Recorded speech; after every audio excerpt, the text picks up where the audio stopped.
So let me start with this. When we think about what makes a place unsafe, often it has to do with the presence of violence. And generally we think of violence as direct violence, for example, physical or mental abuse. I propose that the starting point is to think about the starting point to thinking about making our world safer is to think about violence more broadly in terms of what Johan Galtung, who's an educator and peace activist, has called structural and cultural violence. For Galtung, some cultures are very dangerous because they consider themselves select or chosen above others. Some structures are either highly repressive or exploitative, or both. Structures of this kind readily elicit revolutionary violence from below or counter-revolutionary violence from above. The combination of so-called chosen cultures and repressive social structures almost invariably and fairly speedily results in direct violence, from below in order to liberate, and from above in order to prevent liberation. In this quote, Galtung is talking about the kind of deep division that's created and sustained between two different ethnic or cultural groups that can eventually lead to war. But we can think of these same notions of structural and cultural violence as we think about social relations in our world generally. When we tell a little boy he hits like a girl, we're teaching him that this is a bad thing, and by extension, being a girl is lesser than being a boy. We're reproducing an element of cultural violence.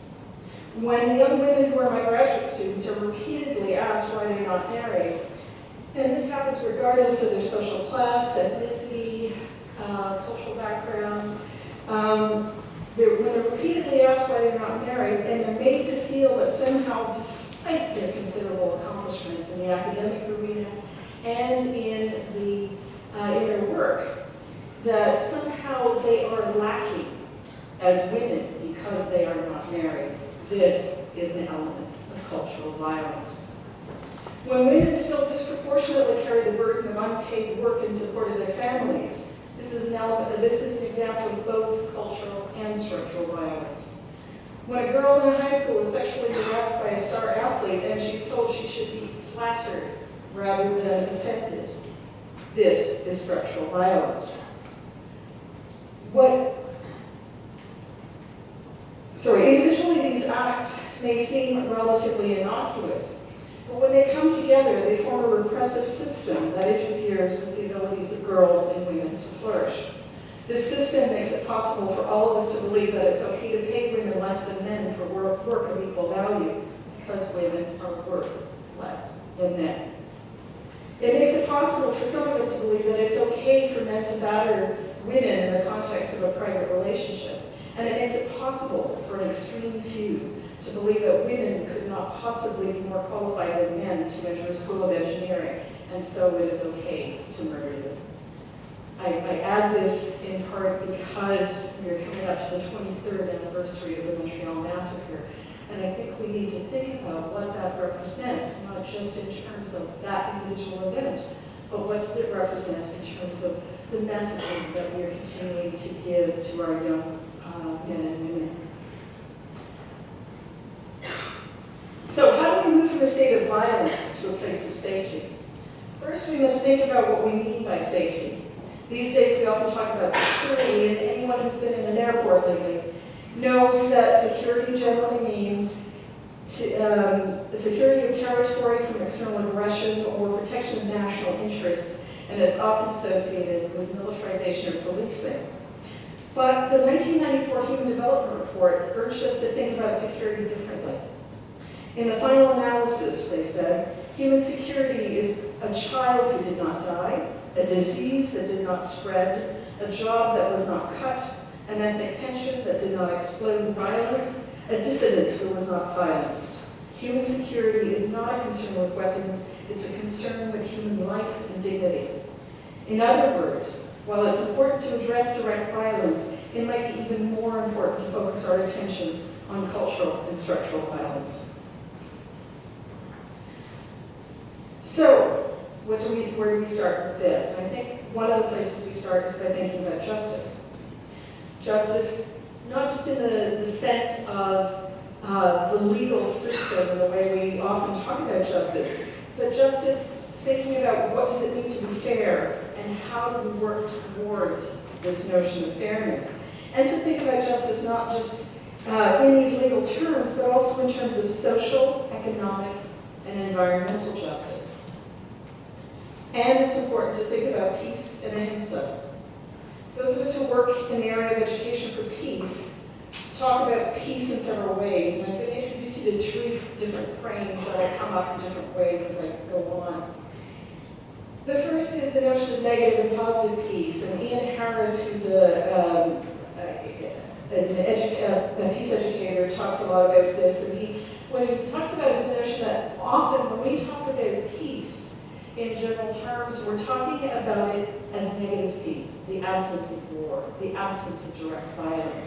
And he said what we need to do is move to thinking about positive peace, the presence of justice. And this should be the place from which we start thinking about peace. In Canada, where from the 1970s through the beginning of this millennium, we played a major role as peacekeepers, was another frame that we also use, the notion of peacekeeping, peacemaking, and peace building. My colleague, Kathy Bickmore at Boise, makes a compelling case to say peacekeeping is necessary, but again, it shouldn't be our sole or primary focus. We also need to think about peacemaking and peace building. In this frame, peacekeeping is the action necessary to maintain a state of negative peace. Peacemaking is the process that moves us from the negative peace to the positive peace, and peace building is the process that helps us create that positive peace, helps us create a society, a just society, if you will.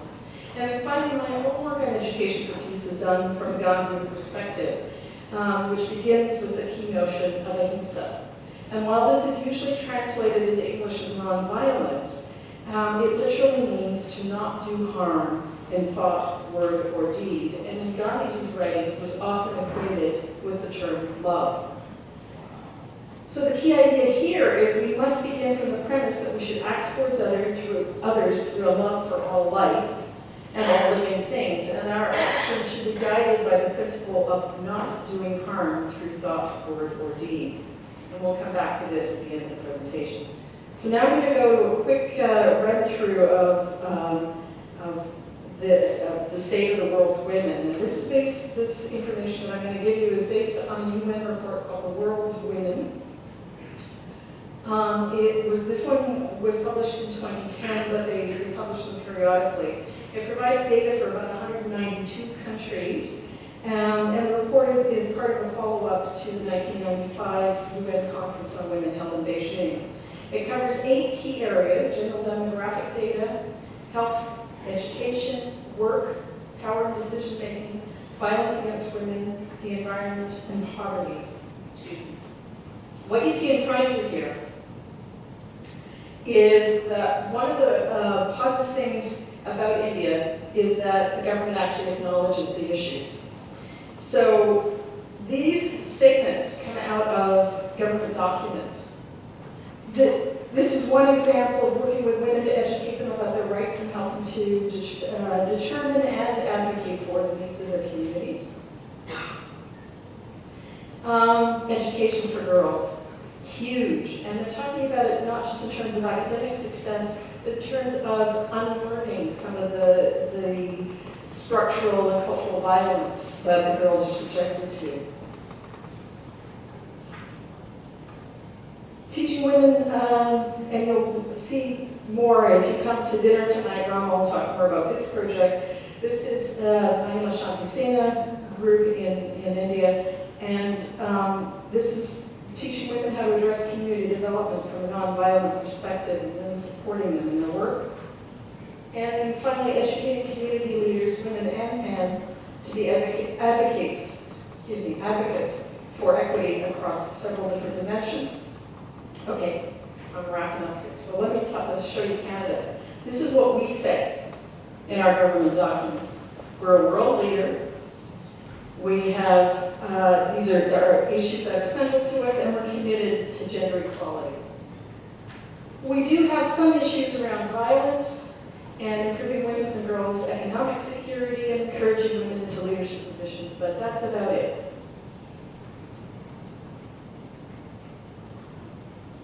Gender equity in Canada. Where have we been? Where are we going? Well, at a certain point, we were number 7 in the World Economic Forum rankings on gender. And in 2009, we fell to 25th.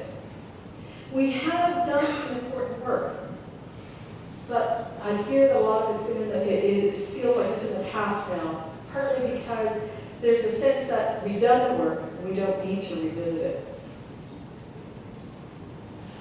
This is just a sample, and I'll just leave that up there for you to look at. This is a sample of some of the things that have happened since 2006 that have rolled back some of the gains that we had made on gender equity in Canada.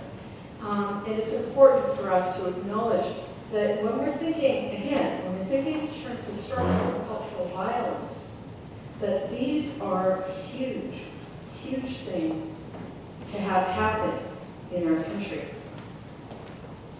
Despite this, women and men across the country continue to organize. There's a lot of good work that continues to be done. And so I think where I want to end off is to get you thinking about how you're going to play a role in all of this.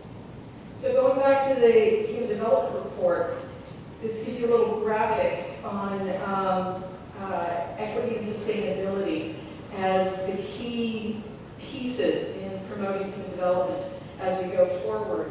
And what they are proposing in the most recent Human Development Report, 2011, is that all of the major kinds of decisions we make, especially on a societal level, take into account both equity and sustainability.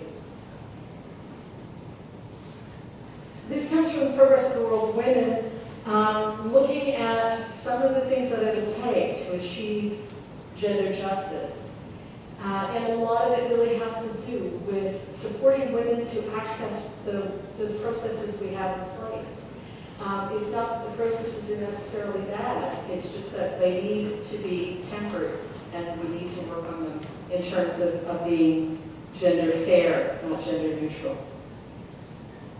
And then finally, in terms of thinking about all of this, I go back to my own work. And I go back to that notion of the Gandhian perspective. Thinking about how what we need to do is begin with an appreciation of our common humanity. I want to be clear here. I don't want to attack any person or any government. I want to say that the things that have been done are the wrong things, and that we need to change the course of where we're going if we truly believe in gender equity.